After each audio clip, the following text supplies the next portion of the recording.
አዲስ አበባ ውስጥ ያሉ ቆንጆ ሴቶች ቢጨፈለቁ እቺ ልጅ አይደርሱባት። ፍጹም ውበት ራሱ ውበት እነሱ የሚመዘኑት በዚች ልጅ ነው። በነገራችን ላይ እውነተኛ ውበት ማለት ድህነትን፣ ፀሐይን፣ ብርዱን ያንዳንዱን ነገር ተቋቁሞ ስቲል ያው ውበት ሲኖር ነው። ይሄ ውበት በሜካፕ አይደለም የመጣው። ይሄ ውበት የምቾት አይደለም። ፍጹም ውበት ተፈጥሮ ፀሐይ ያልበገረው ብርዱ ያልበገረው። እስኪ ከተማ ሴቶችን የሆነ ወደ ገጠር እስኪ ቢያንስ አንድ ሳምንት ይቀመጡ። ልክ ይሄ እንዴት ነው ችግኝ ውሃ ያልጠጣ ችግኝ ፀሐይ እንደመታው ይጠወልጋሉ።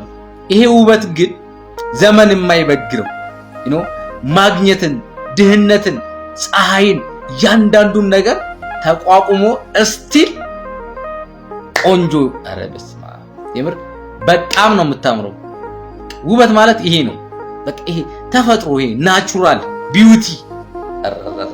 እቺ ቆንጆ ሳትሆን ራሱ ቁንጅና ጥንቅቅ ተደርጋ የተሰራችን ሞዴል ተመልከቷት። ቪዲዮውን አሳያችኋለሁ። ይሄንን ቪዲዮ 5 ጊዜ ኮፒ ሊንክ አድርጉት። ይቺ ታዳጊ በሞዴልነት ተመልምላ በርካታ ስራዎችን ሰርታ ትሬኒንግ አድርጋ ለቀረጻ ተዘጋጅታ እየሰራች እየተወነች ማስታወቂያም እየሰራች ያለች ትመስላለች። ነገር ግን በድንገት አንድ መልካም ምስክር የተባለ ወጣትም የቀረጻት እንደሆነ ብዙ ሰው አያውቅም። እስቲ እዚህ ጋር ተመልከቷት። ለቀረጻ እየሄደች አይመስልም። ሞዴልነቷንም ተመልከቷት።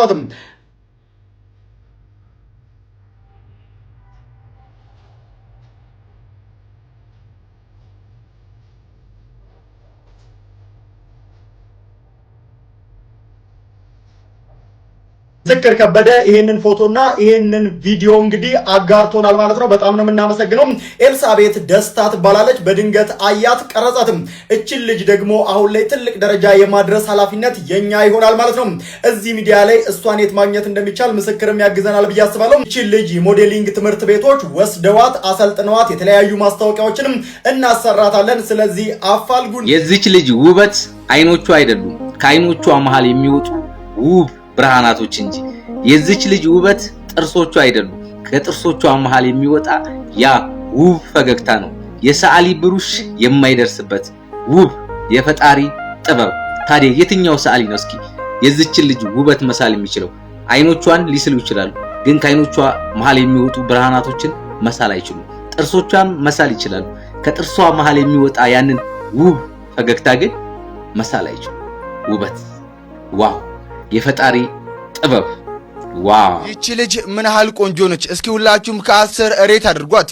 የዚች ልጅ ተፈጥሯዊ ውበት በሶሻል ሚዲያ ላይ በከፍተኛ ሁኔታ መነጋገሪያ ሆኗል። ስሟ ኤልሳቤት ደስታ ይባላል። ከሀደሮ ምድር የተገኘች ውብ ነች። በርካቶች በሜካፕና በአርቲፊሻል ነገሮች ሲዋቡ ውበትም ተፈጥሮዋን ስታጣም የዚች ልጅ ያልተበረዘ ውበት ግን ልብን የሚያሞቅ ቆንጆ ናት ሲሉ በርካቶች ተናግረዋል። እናንተስ ስለዚች ልጅ ውበት ምን አሳባችሁ? ኢትዮጵያዊት ከዓለም አቀፍ ብራንዶች ጋር እንድትሰራ ማድረግ አለብን በሚል አዲስ ዘመቻ በይፋ ተጀምሯል። ይህንን ቪዲዮ ሁላችሁም ሼር አድርጉት። ከከምባታ ዞን ከሀደሮ ሰማይ ስር የተገኘችው ይህች ቆንጆ በዚህ ሰዓት በከፍተኛ ሁኔታ በዚህ በማህበራዊ ሚዲያው መነጋገሪያ ሆናለች። የኤልሳቤጥ ፈገግታ ሰው ሰራሽነት የሌለበት የውስጥ ሰላምና ደስታን በግልጽ የሚያሳይ ሆኗል። ያለምንም ማጋነን ፊቷ ላይ የሚነበበው የዋህነትና እንዲሁም ደግሞ ብሩህነት ከጀርባዋ ካለው አረንጓዴና ለምለም ተፈጥሮ ጋር ተዳምሮ ልዩ ማዕረግን ሰጥቷታል። ታዋቂ የሆኑ የልብስ አምራቾች በጋዜጣና መጽሔቶቻቸው የፊት ገጽ ላይ ሊያደርጓት የሚመኟት አይነት ሙሉ ለሙሉ ከፈጣሪ የተሰጣት ውበት እንዳላት በሁሉም ተመስክሮላታል። ታዲያ እናንተስ ስለዚህች ውብ ቆንጆ ምን ትላላችሁ? ሐሳባችሁን አጋሩ። የጥቁር ቆንጆ እንጂ የቀይ ቆንጆ አለ እንዴ? ለዚህ ጥያቄ መልሳችሁ ምንድነው? ኮሜንት አርጉልን። ብላኪስ ዳይመንድ ከተባለ ለቀዮቹስ ምንድነው የምንጠቀመው? በማህበራዊ ሚዲያ ላይ መነጋገሪያ የሆነችው የጥቁር ቆንጆ ሀደሮ ከተማ ላይ የተገኘችው እቺ ልጅ አሁን መነጋገሪያ ሆናለች። ጥቁር ስለሆነ ነው ውበቷ እንደዚህ የጎላው የሚል እንግዲህ ሐሳቦች በተደጋጋሚ እየሰማው እገኛለሁ። ይህንን ቪዲዮ ለጥቁር ጓደኞቻችሁ ሼር አርጉላት። ለቀዮቹም ችግር የለም፣ ጥቁር ግን ሁሉ ጊዜ ቆንጆ ነው የሚል ሐሳብ እየተነሳ ይገኛል። ብላኪስ ዳይመንድ ወይም ደግሞ ውበትን የሚያጎላው ጥቁረት ነው የሚል ሐሳብ እየተነሳ ይገኛል። እናንተስ ምን ትላላችሁ? ኮሜንት ላይ እነጋገርበት። የዚች ልጅ ቆንጆና ወይም ደግሞ ኤልዛቤት ነው እንግዲህ ስሟ። የዚች ልጅ እንግዲህ ውበት እጅግ አስገራሚ ነው። ምናልባት የኢትዮጵያ እንግዲህ ሞዴሊንግ ኢንዱስትሪ ላይ የሚሰሩ ሰዎች እንድትመለከቷት ማለት ፈልጋለሁ። ጥቁሮች በጥቁር ውበት ላይ እንዴት ትላላችሁ? ብላክ ኢዝ ዳይመንድ ከተባለ ለቀዮቹስ ምን ሊሆን ይችላል? ግምታችሁን ኮመንት ላይ አስቀምጡልን። የጥቁር ቆንጆ እንጂ የቀይ ቆንጆ የለውም የሚለውን ሐሳብስ እንዴት ትመለከቱታላችሁ? በዚህ ጉዳይ እንግዲህ ሐሳባችሁን ኮመንት ላይ አስቀምጡልን። ሰሞኑን የዚህች ልጅ ቪዲዮ ሁላችሁ ማየታችኋል ብዬ አስባለሁ። ኤልሳቤት ትባላለች። በከለሯ ምክንያት በቁንጅናዋ ምክንያት ሶሻል ሚዲያ ላይ በጣም አነጋጋሪ ሆናለች እና እኔ እቺ ልጅ መታገዝ ካለባት በምን ወይ መሆን እንዳለበት የራሴን ሐሳብ ለማስቀመጥ ነው የመጣሁት። በዚህ ነገር ልትስማሙ ላትስማሙ ትችላላችሁ። ነገር ግን የኔ ሐሳብ ምንድነው መሰላችሁ? ሶሻል ሚዲያ እንደዚህ አይነት ወይ መነጋገሪያ ሲሆኑ ታዋቂ ሲሆኑ የአንድ ቀን የሁለት ቀን የሶስት ቀን ድጋፍ ምናምን ተደርጎ በአንዴ ሆይ ሆይ ተብሎ ይጠፋሉ። ብዙ ጊዜ ኢትዮጵያ ውስጥ በተለይ በቋሚነት ህይወቱ የሚቀየር ሰው ብዙ ጊዜ የለም።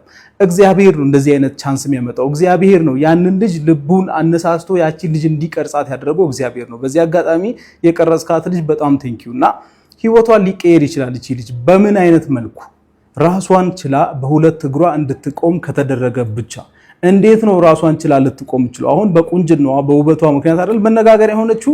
ስለዚህ አሁን ላይ በጣም ፓወርፉል የሆነው ነገር አንዱ ሶሻል ሚዲያ ላይ ነው። ሶሻል ሚዲያ ላይ የራሷን አካውንት መክፈት አይደለም ባይዘው ከፈተች ማለት ስኬታማ ትሆናለች ማለት አይደለም።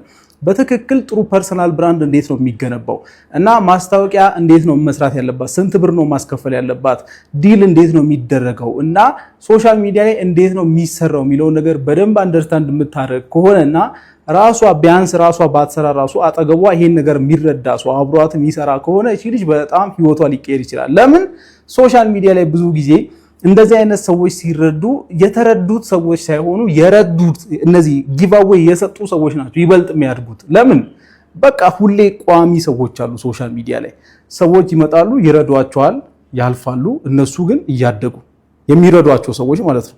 ሳምባዲ ይመጣል፣ መነጋገሪያ ይሆናል። ይሄኛው ሰውዬ መነጋገሪያ የሆነውን ሰውዬ ያግዛል፣ የራሱ ፐርሰናል ብራንድ ያሳድጋል። ይሄኛው የተረዳው ሰውዬ የለም ጠፍቷል።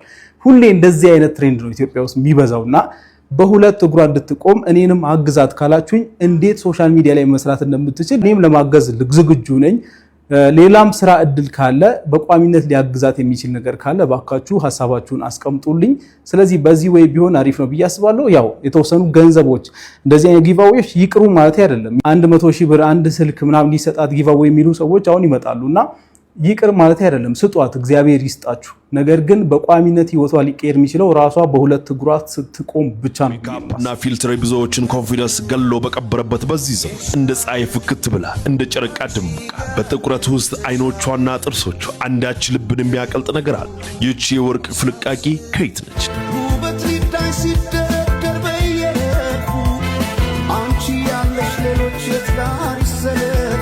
ኤልሳቤት ትባላለች። እሷ ዝም ብላ ቆንጆ ብቻ ሳትሆን የውበት መለኪያ ብንላት አልተጋነንም። የእሷም ህይወት የቤተሰቦቿም ህይወት መቀየር አለበት። ከሀገር ውስጥ እስከ ዓለም አቀፍ ያሉ የሞዴሊንግ ተቋማት ይህንን እውነተኛ ውበት እንዲያዩት ሁላችንም ድምፅ እንሆን። ልጅ ደግሞ አሁን ላይ ትልቅ ደረጃ የማድረስ ኃላፊነት የኛ ይሆናል ማለት ነው።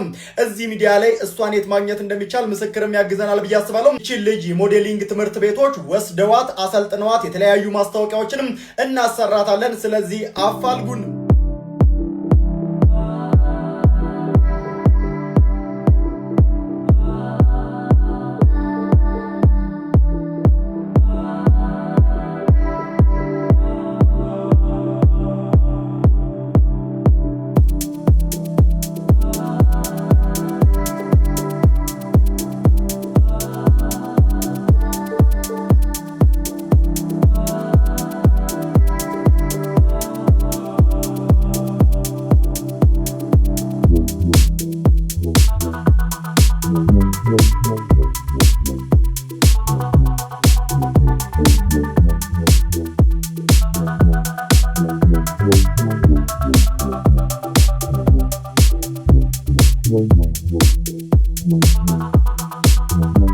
Wow.